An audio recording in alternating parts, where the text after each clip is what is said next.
தந்தை, மகன், தூய ஆவியாரின் பெயராலே ஆமென். இயேசு கிறிஸ்துவின் அன்புமிக்க சகோதர சகோதரிகளை உங்கள் அனைவருக்கும் கிறிஸ்து இயேசுவின் அன்பு கலந்த வணக்கத்தை தெரிவித்துக் கொள்கின்றேன். இந்த நற்செய்தி பாகமானது மத்தேயு நற்செய்தி 25ஆம் அதிகாரம் 1 முதல் 13 வரையில திருவாக்கியங்கள். குறிப்பாக 13வது வாக்கியம், எனவே விழிப்பாய் இருங்கள், ஏனெனில் அவர் வரும் நாளோ வேளையோ உங்களுக்கு தெரியாது. விழிப்பாய் இருங்கள் என்று தெய்வம் நமக்கு கட்டளையிடுகின்றார். அன்பார்ந்தவர்களே, நாம் விழிப்பாய் இருக்கின்றோம் பல விதத்தில், பல நேரங்களில். எப்படி என்றால், பொருட்களை வாங்குகிற சமயத்தில் கடையில் சென்று பொருட்களை வாங்குகின்ற பொழுது நாம் விழிப்போடு இருக்கின்றோம். இது உண்மையானதா, இது தரமானதா என்பதெல்லாம் பார்த்து கொண்டு இருக்கின்றோம். ஆனால் நம்முடைய வாழ்க்கையில் நாம் விழிப்பாக இருக்கிறோமா என்பதுதான் ஒரு கேள்விக்குறி. நம்முடைய மனதானது கரைப்பட்டு இருக்கின்றது, கரைப்பட்டிருக்கிறது. கூட பழகிறவர்கள் இதோ நம்மை ஏமாற்றுகிறார்களா என்று நமக்கு தெரிவதில்லை. மாறாக நாம் நம்புகின்றோம். வெளிவிடம் கேட்டால் நான் கள்ளங்கபடத்தின் நிலையில் இருக்கின்றேன், நான் அவனை நம்பி விடுகிறேன் என்று. தெய்வம் சொன்ன வார்த்தை ஏமாந்து போய் என்று ஒரு நாள் தெய்வம் நம்மை பார்த்து சொன்னதில்லை.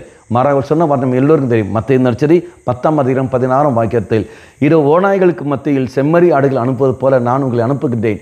நீங்கள் பாம்பை போல விவேகத்துடன் இருக்க வேண்டும், புறாக்களைப் போல கபடத்தினில் நீங்கள் இருக்க வேண்டும் தான் தெய்வம் சொன்னார். வழியா ஏமாந்து போய் என்று தெய்வம் சொல்லவில்லை. நான் ஏமாற காரணம் நான் விழிப்பில்லாமல் இருக்கின்றது தான் காரணங்கள். அப்போ என் கூட பழகிற ஒரு மனிதன் எப்பேற்பட்ட ஒரு மனிதன் என்று தெரியாமல் இருக்கிறேன் என்றால் அது என்னுடைய தவறுதான் வழியா மற்றவர் இல்லை. அப்போ உலக வாழ்க்கையில் நான் விழிப்போடு இல்லாமல் நான் வாழ்கின்றேன். என் கூட பழகிறவர்கள் யார், என் மனம் எப்படி இருக்கின்றது, எப்படி பாவத்துக்கு அதை இட்டு செல்கின்றன, மற்றவர்கள் எப்படி என்னை பாவத்துக்கு தூண்டு இடுகிறார்கள், எப்படி நல்ல ஒரு வாழ்க்கை நான் வாழ்கின்றேன், நான் இளைஞனாக இருக்கின்றேன், நல்ல ஒரு வாழ்க்கை வாழ்கின்றேன், குடிக்காமல் சிகரெட் பிடிக்காமல் நல்ல பாவ வாழ்க்கை வாழாமல் நான் வாழ ஆசைப்படுகிறேன், அப்படிதான் நான் வாழ விரும்புகின்றேன். ஆனால் நண்பர்களுடன் சேர்கிற சமயத்தில் நான் பாவத்துக்கு நான் துணை போய்விடுகின்றேன். அப்படி நான் விழிப்பு இல்லாமல் இருக்கிற காரணத்தினால்தான் நான் போய்விடுகின்றேன். ஏன் பாவம் இல்லாமல் என்னால் வாழ முடியாமல் இருக்கின்றன என்ற சிந்தனை எனக்கு அங்கு வருவதில்லை. அதே மாதிரி குடும்பத்தில் நல்ல ஒரு குடும்பனாக, நல்ல ஒரு குடும்பஸ்தனாக நான் வாழ முயற்சி எடுக்கின்றேன். ஆனால் நல்ல வாழ்க்கை வாழ்ந்து கொண்டிருக்கின்றேன்.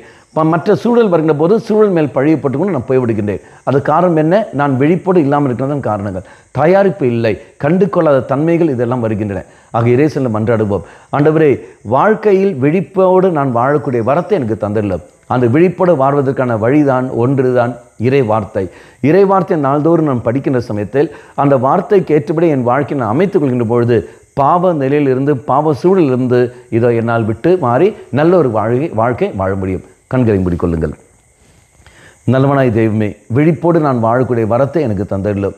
பாவ நிலையிலிருந்தும் பாவ சூழலிலிருந்து நான் தவிர்த்து நல்ல ஒரு வாழ்க்கை வாழ கிருபை எனக்கு தந்துள்ளோம்.